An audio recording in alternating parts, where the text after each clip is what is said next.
Well, hello everyone, and thank you for joining us today.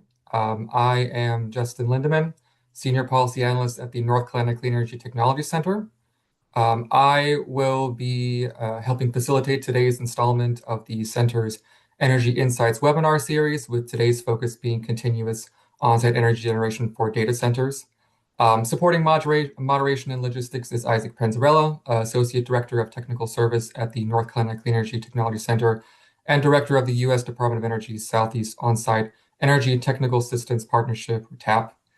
Today's webinar is presented in partnership with the Southeast Department of Energy On-Site Energy Technical Assistance Partnership. This session is being recorded, and we will share a link to the recording afterwards. Our focus today is to explore how on-site energy generation is an important tool for meeting new data center energy needs as data center demands grow. On-site energy is, of course, becoming essential for ensuring reliable, cost-predictable, and sustainable power, especially in regions where grid capacity is constrained. On-site energy can enhance operational resilience while also easing peak demand and supporting overall grid reliability.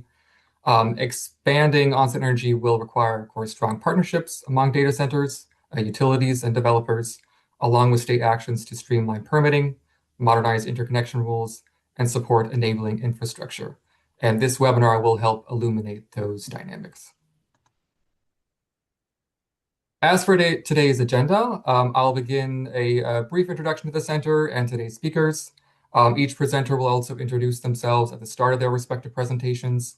Presentations will include an overview of the Southeast On-Site TAP, a presentation on Joule Power's data center campus, among other important items on the topic of continuous on-site generation for data centers and more. We'll then transition into our discussion, which will include time for you to have your questions answered. So please keep those for the discussion period once that starts.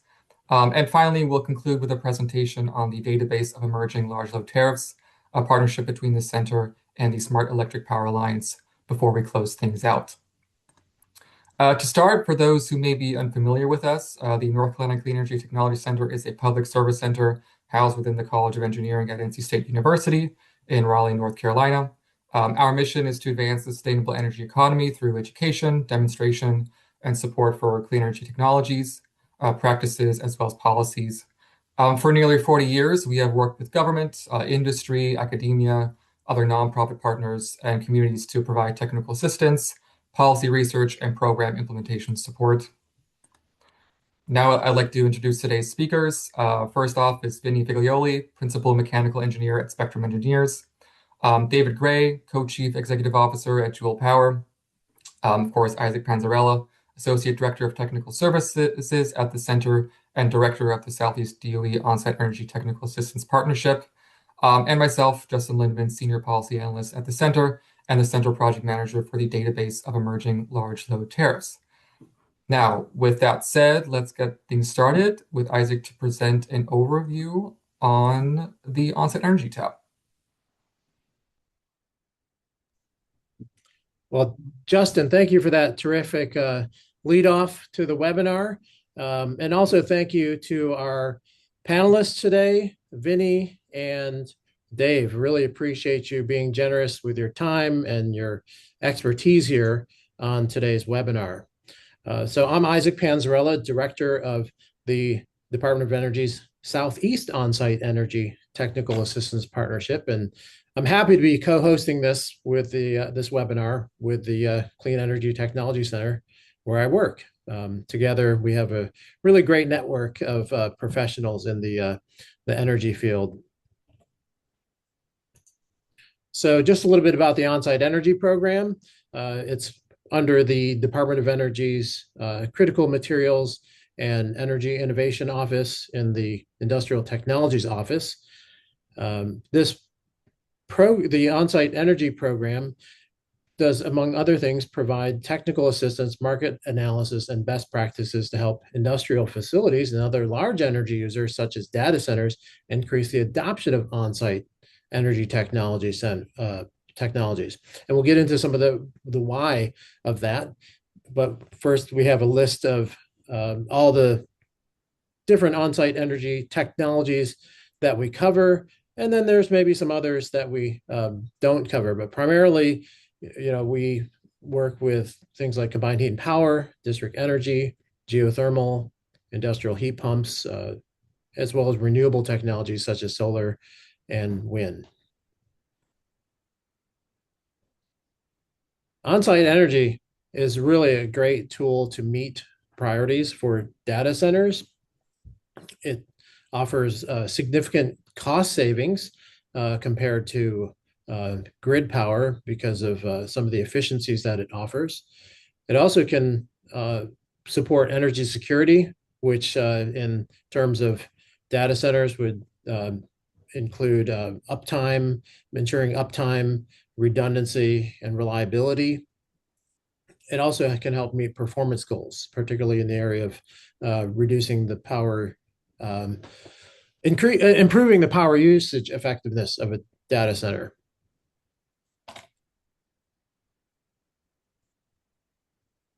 Now, the on-site energy technical assistance partnerships, there's 10 of these regional partnerships. Like I said, I'm the director for the Southeast region, and the TAPs, as we're called, provide technology screenings and data and analysis.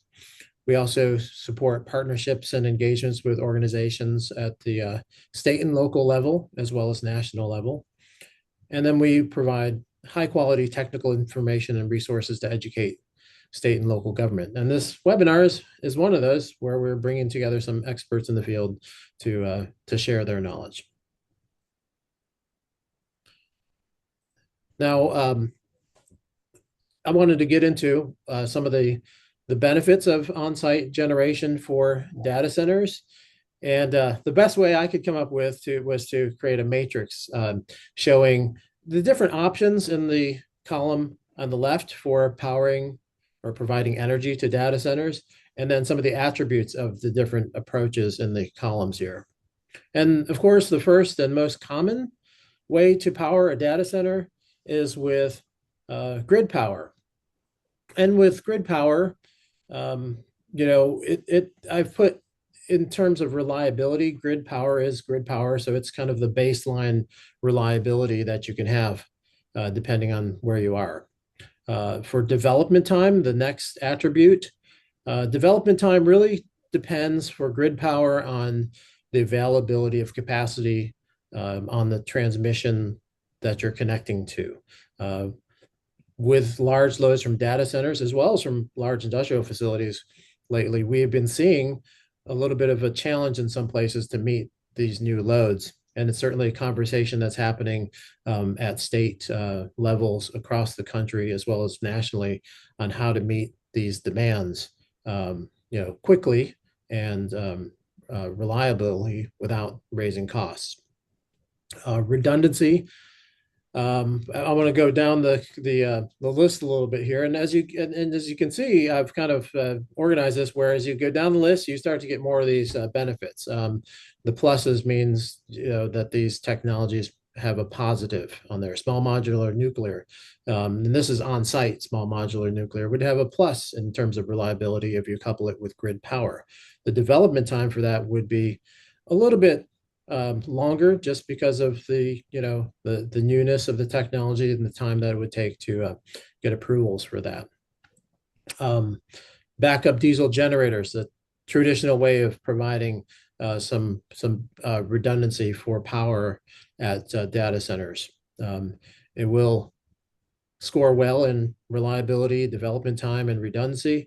In operating cost, it along with other ways of providing prime power, which includes natural gas generators, it's going to have a little higher operating cost. It also might have a little bit, it might be a little bit more efficient than the grid, but still not as efficient as some of the other technologies on this matrix. As we go down, things like battery energy storage, start to offer you some more pluses. Combined heat and power is a technology that we see discussed a lot for data centers, and it's one that we're going to talk about today.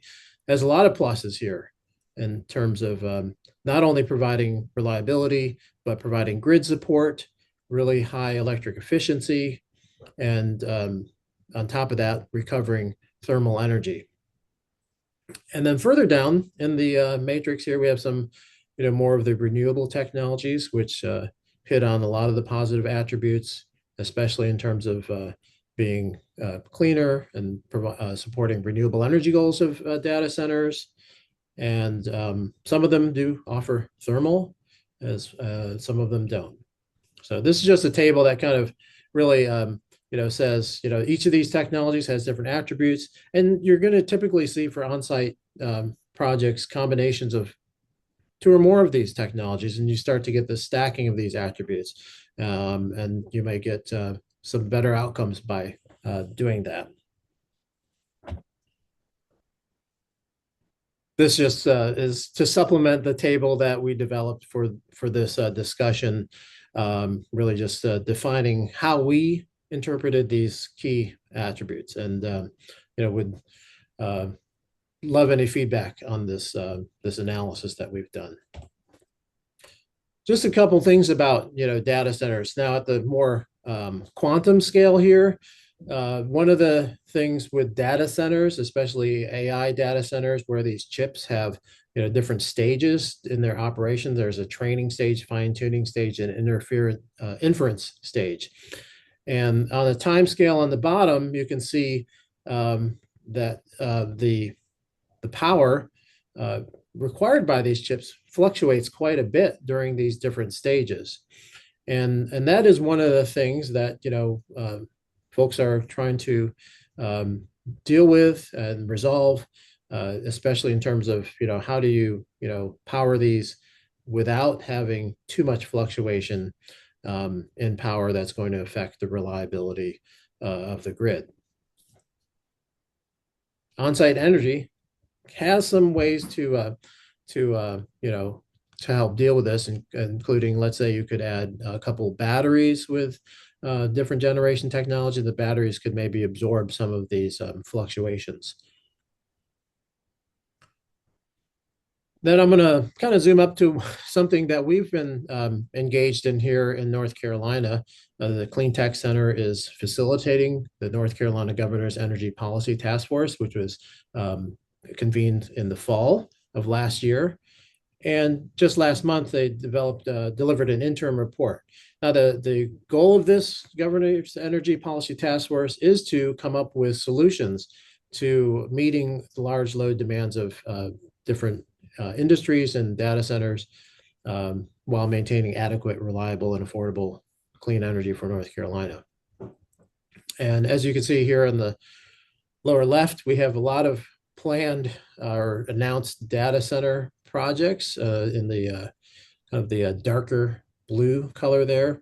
128 projects currently planned as announced, and this is in our state's integrated resource planning, with a lot of gigawatts, 37 gigawatts of demand. In the upper right, you can see where our electric bills over time are projected to go up.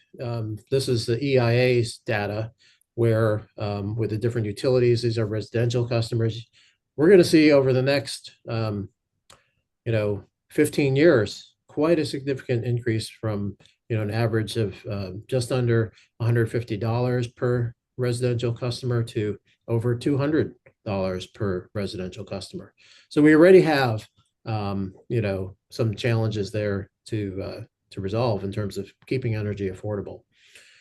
And then in the lower right, you see this is from the Duke Energy IRP, load projections starting in 2025, going out to 2040. There's over 100 gigawatts of new energy demand going on the grid. So these are things that by doing on-site energy, we propose you could maybe mitigate some of these impacts of the new capacity that's being demanded on the grid. So we have a lot more information here than I can go into detail here. So we provided some links to the DOE on-site energy programs, resources, and ways to contact your regional TAP. And with that, I'm going to turn it over to our guest speakers, Vinny and Dave. Thanks, Isaac. I appreciate that. And thanks, Justin, for the intro earlier. This is great information you've shared, Isaac, and can definitely help with what we're doing. And just to add a little bit to our intros, I'm with Spectrum Engineers. We are a mechanical, electrical, plumbing, technology, engineering consulting firm. We are in 45 of the 50 states, but our headquarters is in Salt Lake City, Utah. Um, and we've been doing data centers for a while and for a long time, actually, and have done a lot of power plants all over the place. But today, what we want to do is I'm going to put on my Joule hat, Dave. I Yeah, did that just for you. yeah. Um, Thanks. we're going to put on our Joule hat. So with this, I will say that anytime we talk about a data center, there are NDAs in place. There are some things we can share and some things we cannot. But we're going to try and go as deep as we can. But really, what we want to do is tell you a little bit about the tale of two grids as Dave was trying to, and the Joule board and the Joule team were trying to figure out what they were wanting to do on power. It really came down to this tale of two grids, and we're going to tell a little story for you. And I'm going to let Dave take it from there. And Dave, I should give an intro on Joule too. Um, Joule, just for those that don't know, Joule is a company that is looking to empower hyperscalers with an integrated, resilient infrastructure for AI computing. And they are doing that all behind the meter. And that is the tale of how we got there that we want to share with you. Dave, I'll give it to you for a minute. We wanted to talk about the need for power. Data centers, as everyone knows, it's all over in the press, it's all over the industry, insatiable consumers of electricity. And how do we get that electricity and how do we get it in a timely manner? You can connect to the traditional grid, which, and we'll talk through our decision tree of how we got to where we did. But the electric grid, when we looked at it in our region for our specific site, the capacity was constrained. There's just not anything that's available in a timely manner. There are also time of day constraints where we couldn't really put a large base load requirement on the grid. Even in some areas we looked at for locations, it was even constrained to the point where even a few megawatts were not available in certain municipalities. And then when we started talking about larger loads, our regional power provider, in our case, it's Pacificor, uh, they needed to have voltage ride-through minimums and capacity ride-through minimums, which as we looked at the previous slide that Isaac shared around inference loads and things with the bouncy nature of it, that's really hard for the grid operator to handle, and so it would require us to do expensive and wonderful things to try to smooth the power out with the introduction of grid forming or grid following BESSes and other items to help dampen the R effects on the overall grid. And so we thought, well, maybe there's a better way. Where else can we get power? And this is maybe Vinny, you want to take the other grid that we considered with the assistance of you and your staff and others? Sure. So as we looked at another grid, it's the molecular grid. And so the molecular grid is natural gas. And there was two different ways we wanted to look at this, or we could look at this. The first one was distribution. So having somebody bring in the natural gas to the site so that we could use it. You could also do that with like a diesel fuel or something like that. But we were looking at this, okay, if we bring this in, number one, it's low pressure. We were very limited on our capacity because you'd have to have trucks coming in constantly to be able to keep up with the capacity. It was highly regulated with tariffs and things like that that were coming in. Also, there was a problem with the emissions concern, right? There was smells as you burned it and everything with the community that was not gonna do well for us. There is also the lack of reliability, and when you start to contract to bring that fuel in, there was really just one single provider. And so that in our area, that really limited us on this did not seem like a great option. So then we turned to another way of getting into the molecular grid, again, the natural gas, and that was the transmission side. Now, in our particular site, we have access to two extremely large pipelines. At a very high pressure, there was they have an extremely high capacity within these pipelines, where we could utilize multiple gigawatts worth of power from that natural gas. There was low regulation, no odorant, and there was redundant lines. We had two of them coming in, and within those lines, because we weren't going through the local natural gas provider, we were going right to the sources. There were multiple providers for that natural gas in our particular region, like multiple. And so if one, we couldn't get the fuel from them, we could purchase from another. And again, we had the reliability of a natural gas transmission line that has really never gone down. We learned that through some of the storms back east, that even though power would go down, natural gas was still up and running. So it becomes very reliable and clean. But then that takes us to kind of what do you do with that, right? How do you take that molecular fuel or molecular grid? What do we do with that? How do we make that work? Dave, do you want to go over that or do you want me to? Sure, we can. It's kind of the Kind of hit it. Carson show. We get kicked back and forth maybe a little bit. I like it. That's giving my age away because nobody remembers Johnny Carson. I do. Um, so we considered a couple of different options to how to convert our molecules or our fuel, and I suppose we also looked at nuclear, but timelines were a little further out as a place for molecular conversion.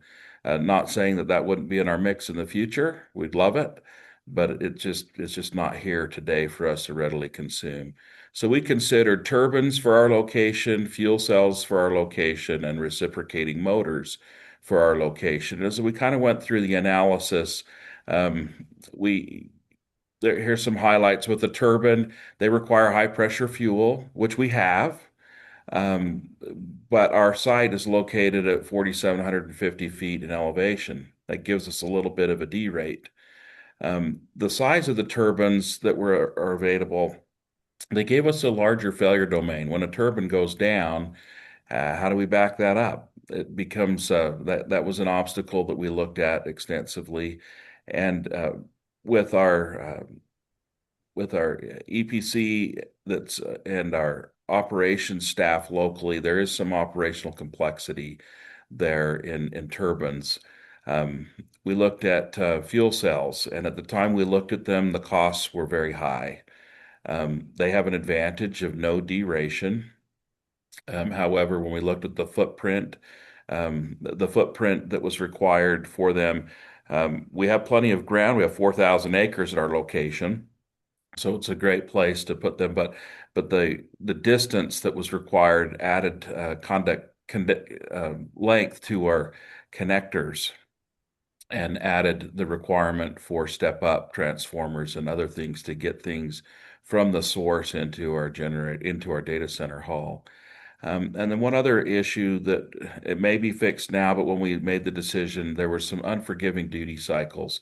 They don't like to be bounced or turned off. The ramp times are pretty long. So that took us to reciprocating motors. And you could do some combination of these, but which would probably be the ultimate would be to have, the ability to step your loads and things and do some design that had all three of these in the mix. But for us, from a timing perspective, we settled on reciprocating motors. It was interesting that they require low pressure fuel, and we have high pressure fuel, so the low pressure, that was a check. We can get to low pressure. Moderate in the elevation D rate for the particular model that we picked, and then a lower failure domain. We went with a more modular approach so that for maintenance and other purposes, we could take things offline for maintenance with having swing units involved and be more resilient. And then the last one, locally, we have a high availability of skilled labor that can work on these motors. A large diesel mechanic shop, and our partner that's not on the call, Wheeler Machinery Company, our local Caterpillar dealer, they maintain hundreds of these types of motors around our region, and so there was availability for that high skilled labor, and that's what led us to making the decision to go with reciprocating motors for the current the Joule campus that's in central Utah. I'll add to that, Dave, because Isaac had mentioned, the ups and downs of the power cycles with AI computing, and it is very quick and it is very difficult, and the power grid itself has a hard time dealing with that because of those huge spikes. And a reciprocating motor also has a little bit of a difficulty. They can respond and start up quickly, but they can't slow down very well. And Dave, correct me if I'm wrong there, but those reciprocating engines have to have something to be able to help with that as we look to provide power to the data hall itself. And what we've been able to do with that is exactly what Isaac talked about, was using a BESS system or battery system where we can help kind of absorb those spikes. We've done similar designs like this for like a ski lift. There's some ski resorts here in Utah where they did not have enough power, where we designed a power station for them. And with that, we had to include additional battery power because of the spikes that come when the lift would start up. It would start to bring it up very quickly, that power spike. And it's very similar to the AI spike also, just the AI is a lot faster. And so that battery helps with that. Now, these reciprocating engines can help kind of charge that battery, and they go back and forth similar to like a hybrid car or hybrid locomotive or hybrid bulldozer. Those hybrid vehicles work very similar to the power cycles that we're going through. Dave, any Well, additional thoughts there? our reciprocating motor selection responds for full load in less than 10 seconds It's pretty slick. in a single step. Turbines, the ones we looked at, we were minutes, and fuel cells, from completely off to on to completely off, the temperature duty cycles were much longer than that. However, they all have their advantages, right? And we just made the decision for reciprocating motors because of the variables at our site. And in the future, will we have other technologies that we'll probably add into the mix? And I would say certainly is the answer to that. So I know we've got a lot of folks on this call that are from our good fuel cell vendors that probably have talked to me in the past, and from turbine folks. Anyway, I really appreciate we stand on the shoulders of giants, and all of these will be part of our power mix in the future. But today, reciprocating motors was our fastest way to go there. Now, I would agree with that, Dave. I'm just going to say one more comment, and I'm going to take off my Joule hat and just say we are also using fuel cells and turbines in other designs out there. So I would agree, there are so many good options. You really have to look at your particular site, your particular goals on your project and everything, and figure out which one is going to fit your site, your usage the best. agreed. Did you have another comment there, Dave? I don't want to. No, I'm good. Okay. I'm going to click on to the next one. And this is something that I think is really important as we look at producing your own power. We looked at two different grids. We had the electric grid, and then we had the molecular grid or natural gas grid. Energy is energy, right? It comes from all different forms. And anytime we are looking at a data center that requires so much energy, I mean, these buildings are pulling more power than some cities. They are pulling an enormous amount of power. We have to find a way to get back to the basics on how we use that power, how we use that energy. And that is where I think we have gotten pretty innovative with our combined heat and power options, because these generators produce heat. That heat can be used through absorption chillers, steam absorption chillers. There's lots of options that you can use to be able to use that heat to then create that energy, because when you're talking data halls, you have all the cooling or all the heat that you need to be able to um, pull out of the data hall, and you also have the heat you need to get rid of when you go into um, from those generators. Dave, any thoughts on that, on the combined heat and power? I would say if we look to Europe on their natural gas system, they sell gas in megawatts. In the U.S., we buy gas in decatherms. They look at the total energy content of the fuel. That may be a lesson for from the Europeans that we could take. So when we look at the fuel that goes into, let's just say a hypothetical 2.5 megawatt generator at moderate efficiency or high efficiency, maybe in the high 40% range.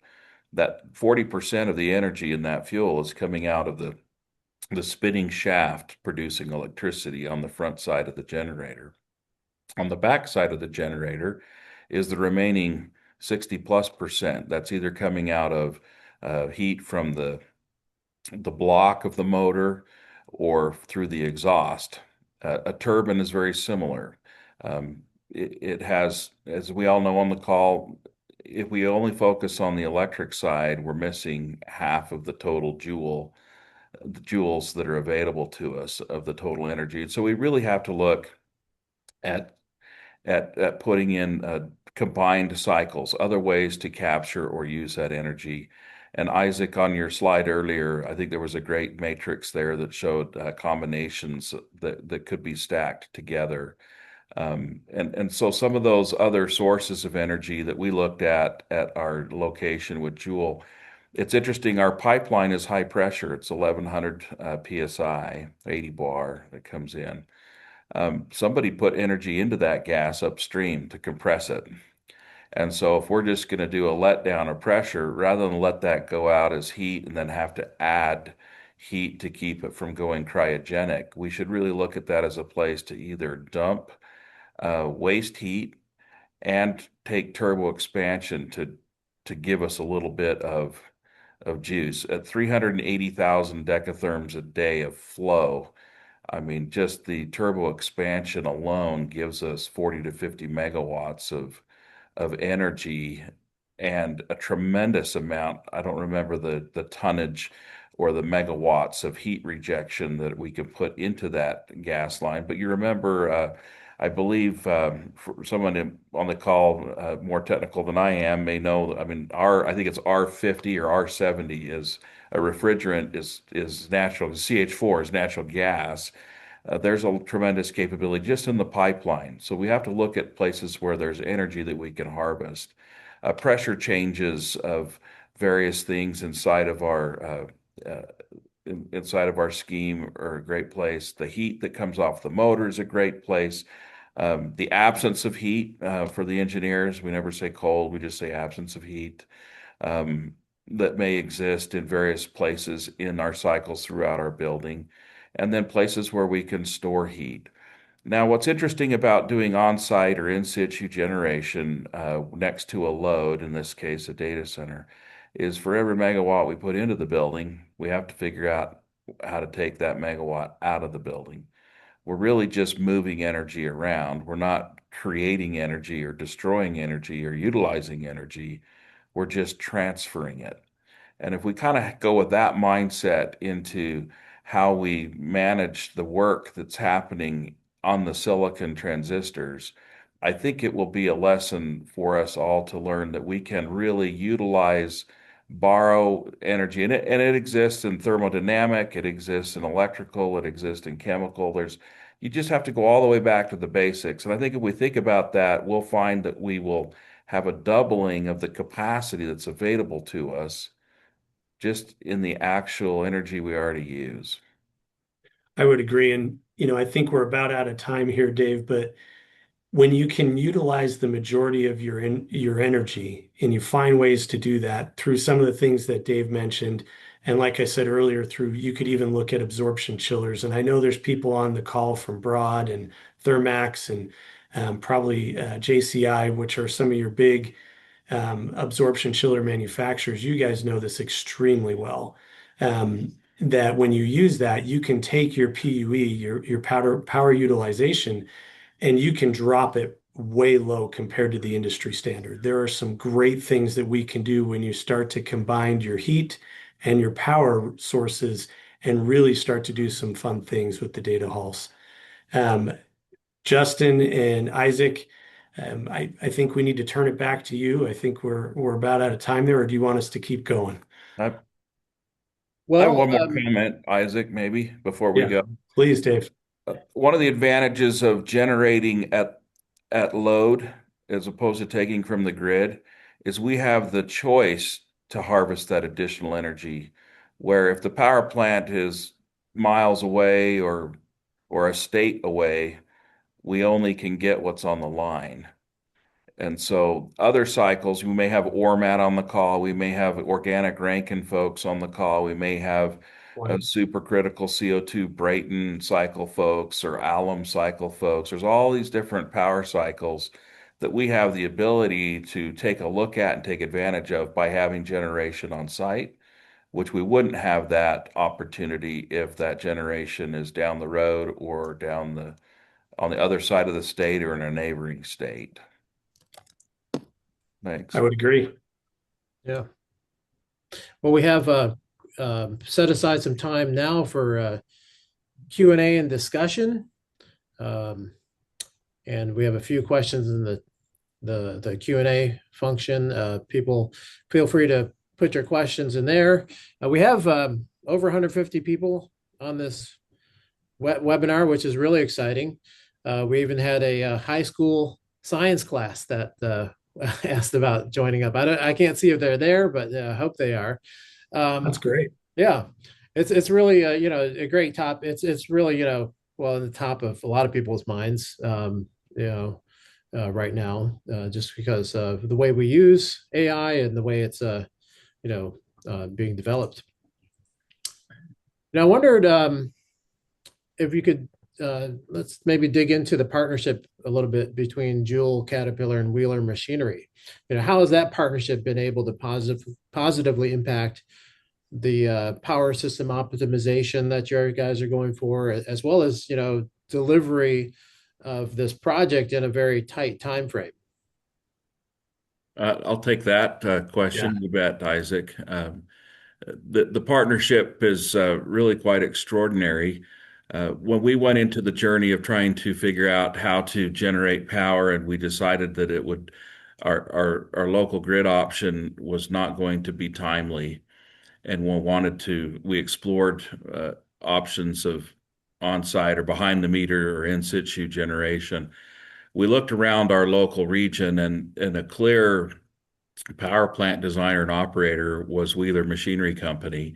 They operate or have designed and provided a spinning shaft for multiple of our municipal power companies that provide power throughout our region. And it was just a natural fit. And traditionally, they've been involved in every diesel backup generator scheme that has yellow paint on it in the region. And with that background in data center and prime power generation, it was just a clear decision for us that I wanted to have the local support for our power plant. And it was Wheeler Machinery that I made the decision to go with, and they happened to be a Caterpillar dealer, and along with that came the great support of Caterpillar. But I needed to have the local skilled labor set, and so that was what drove us to the partnership with Caterpillar and Wheeler, was really having that local support where they can tear down an entire motor and rebuild it from the very bottom to the top. And they've operated power plants for dozens of our local municipalities here and they've been around for 75 years. It's their 75th year anniversary this year. It's a great company. Yeah. Right. They've also been great on the design side, Isaac, just as far as being able to provide the expertise that they have on their equipment. As we've been working through the design, they have been extremely helpful. When we look at Spectrum Engineering providing the mechanical, electrical, and plumbing designs, when you try to integrate a power plant into a data center, Um, we've spent a lot of time together with the EPC contractor Wheeler Machinery and with Spectrum Engineering. A lot of great debate has occurred, and many of the great vendors that have been involved in that are also in the audience on this call, I would imagine. So it's just been really fun. It has been. Cool. Well, you guys are certainly leading the way. Bloomberg New Energy Finance projects anywhere from 30 to 60% of data centers are going to need to be self-powered or looking at self-powering by 2030. So I don't see as many of them doing it quite as innovatively as you all are, but hopefully they'll learn from you. Let's see. Maybe getting into a couple of the questions that we have online. A couple have to do with I guess siting of data centers. Now, Justin and I actually, Justin leads a project dealing with large scale energy and data center siting that's funded by DOE in North and South Carolina. And, there are some local concerns about, these types of developments here. Could you talk a little bit about your engagement with the community and how you maybe worked with local officials and citizens? Certainly, we have a partner of ours that's not on the call, Mark McDougall. Our site, 4,000 acre site, is about 3.5 miles by 3.5 miles. It's pretty large, and we're in a rural part of our state, not too far from the urban core, but we are outside of non-attainment areas for airshed permits. We're right on long haul transmission gas line. We're right at the nexus of multiple long haul fibers that we've interconnected with. We made the decision to put a multi-gigawatt facility in a place where the community was welcoming and wanted it to be. This was not a struggle for us to go through the permitting process to put in heavy industrial and mixed use and to do conditional use permits, including future nuclear. That's all that work has been done with great support and local fanfare, not with trepidation. And that's been a wonderful thing about this location. I look in the press; it's not always the case everywhere else, but our neighbors are miles away, not yards away. Can I add something to that too? One of the things that we've looked at in the dry state of Utah, we're one of the top 3 driest states in the Utah, and I don't know if that's something to be proud of, but it is quite dry. And so we've had to look at using closed loop systems, reducing water usage. And I think there may have been a question in there about water. We are reducing water. If we do, for some portions of it, there is some water usage, but it is significantly less than what was ever used for farming in that area. There are some technologies that we're looking at that actually generates water. And then there's some other ones that actually don't use water at all. And so we have several different options there that we have experimented and looked at as we've been looking at that. And that helps with the community also because they don't want us to use water. No, thanks for covering that, Vinny.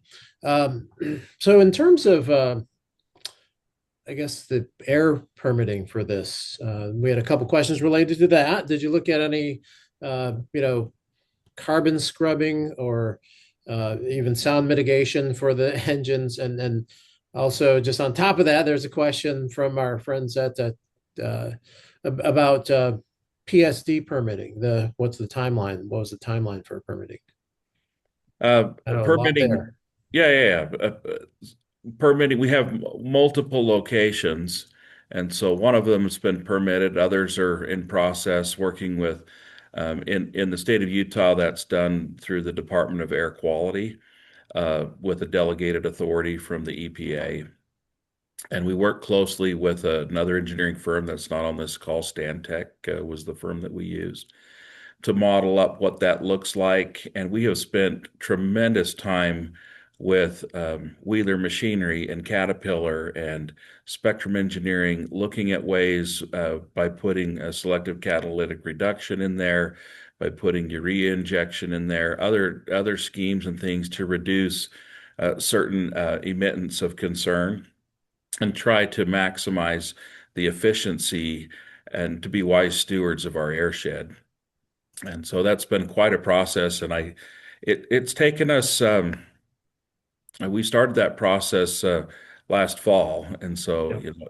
well, more than last fall, almost a year ago. So it's taken quite a while to get through that process. So it's a necessary step to be wise and good stewards of the resources that we've been given, and to be a good community player. We did not take the approach of, well, let's just go ahead and jam in a bunch of generation, and while we're working through the permits, we wanted to go through that process first, and started that really about a year ago. Great. Well, we're going to go into lightning round now. We have a question about renewable energy sources like solar being paired with battery energy storage. Does that have a place in data centers? And I guess, did you all look at that?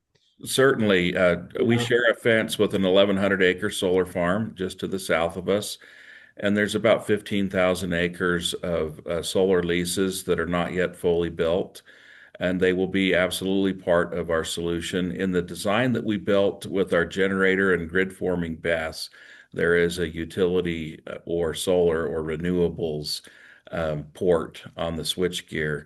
So that can just plug right in and off we go. So it has definitely been contemplated. We also have a large geothermal field that's under construction with Fervo adjacent to us in our county that we look forward to interconnecting and taking power for them when that's at full production.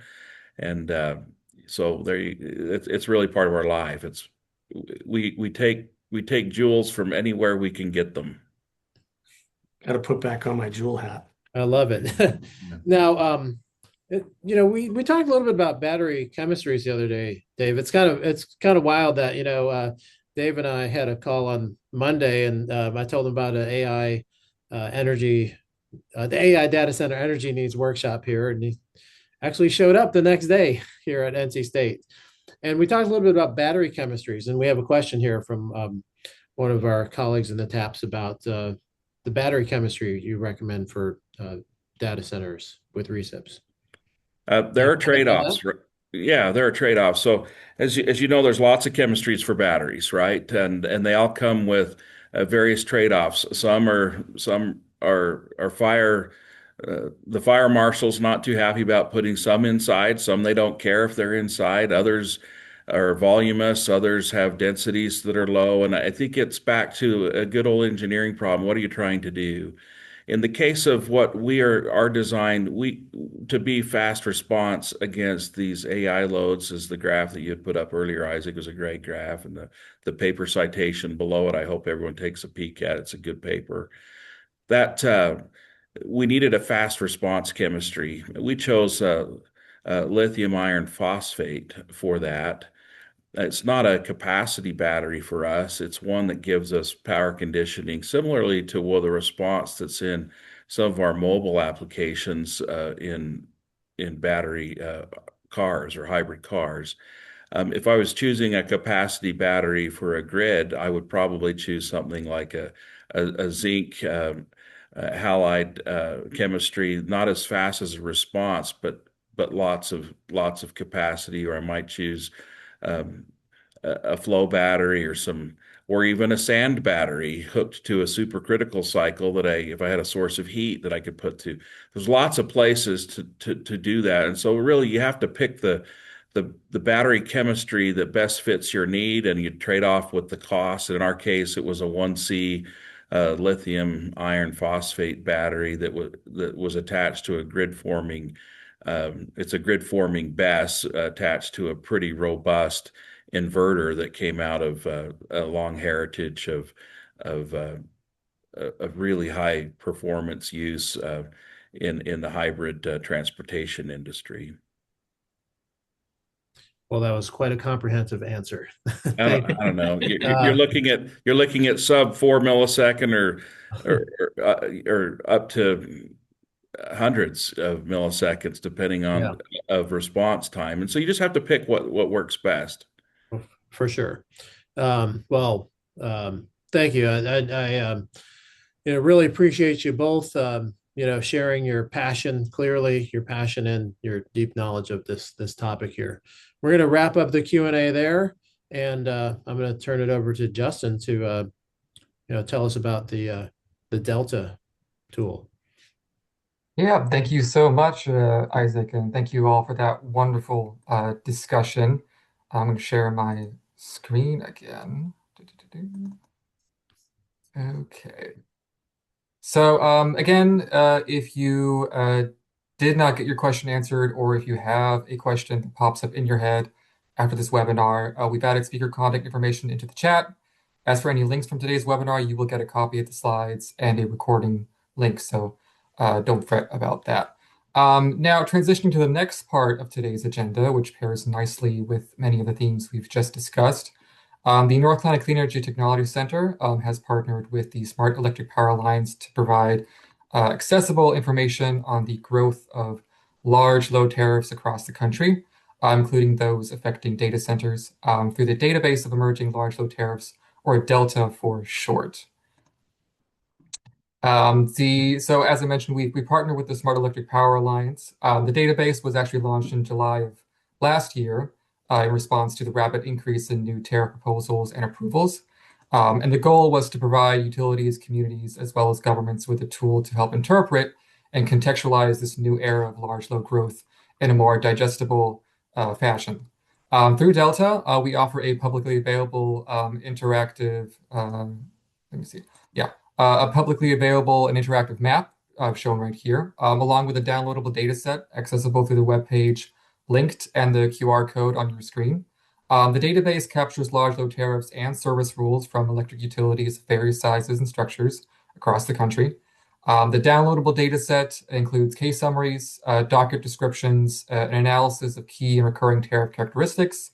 It also provides a consistent framework to compare how utilities of different sizes, from investor-owned utilities to public power utilities to cooperatives and munis, a bunch of other utilities, comparing those utilities of different sizes and service territories and how they respond to this large load growth era that we're in right now.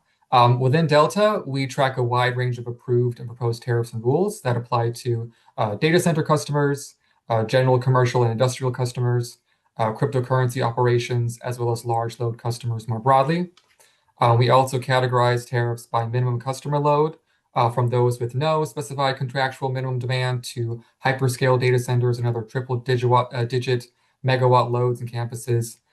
When you download the data set, you'll find linked tariff sheets, dockets, and final orders, along with detailed information such as customer type, utility type, minimum contract terms, financial assurance and security requirements, responsibilities for steady costs, grid upgrades, and new generation, and other key tariff and service rule provisions, including on-site generation requirements, if there's a provision like that in the tariff or service rule, among other things. The Delta database is current as of November 2025, with the next update coming soon. We do conduct quarterly updates to incorporate new approvals, proposals, orders, settlements, and even amendments. And finally, the website interface is intentionally simple. You'll see that the interactive map and a submission form to download the full data set is pretty easy to use. So if you visit the site and don't immediately see all the detailed information, don't be discouraged. The comprehensive data is available through the downloadable file if you scroll towards the bottom of the web page.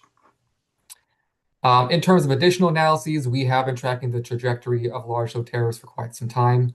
As you can see here in this graph, as of our last quarterly update in November 2025, the cumulative volume of both approved and proposed tariffs has skyrocketed over the past 2 years.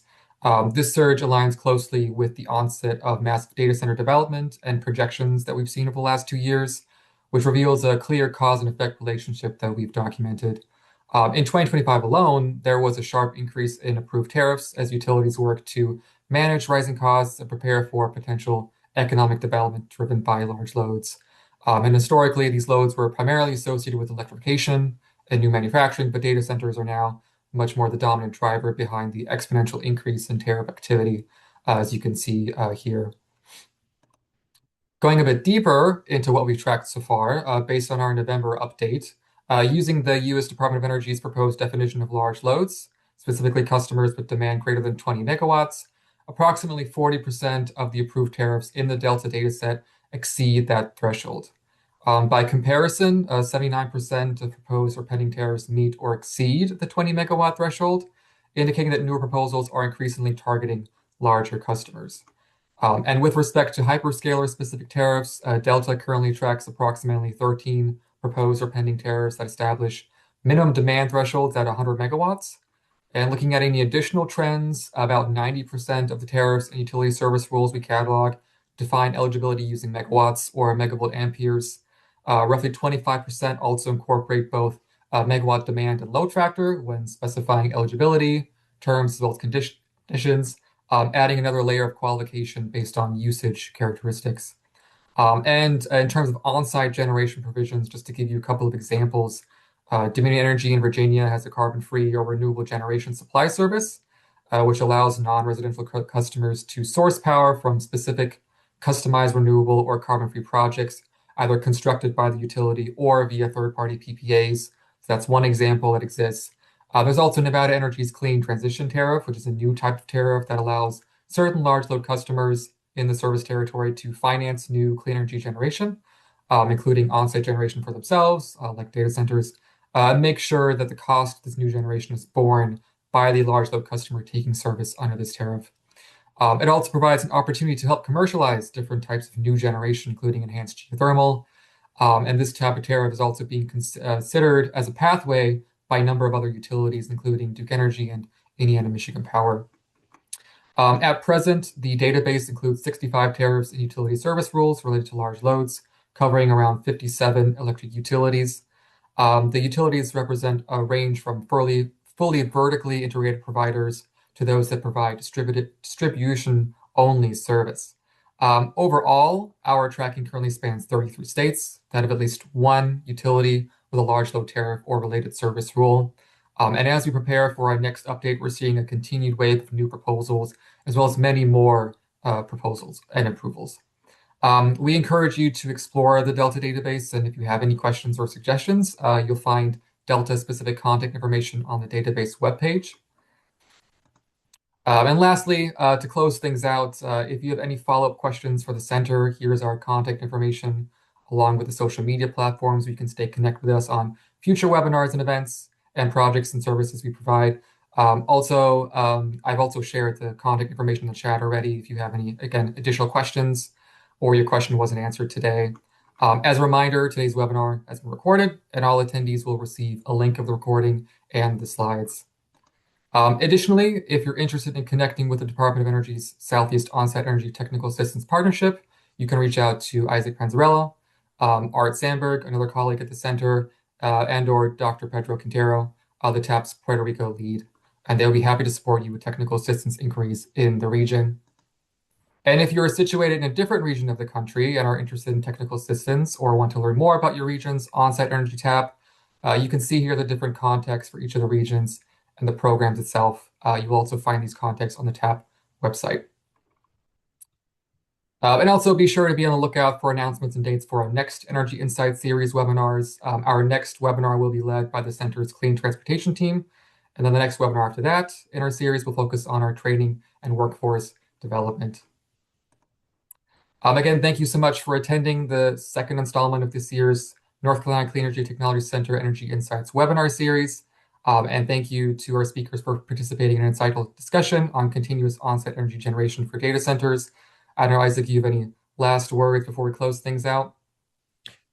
I would like to say thank you, Justin, and again to Dave and Vinny for being part of this webinar here.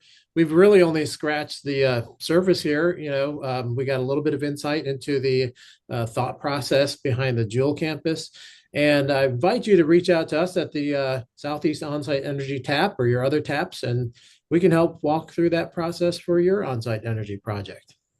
Thank you, everybody. Have a great rest of your day.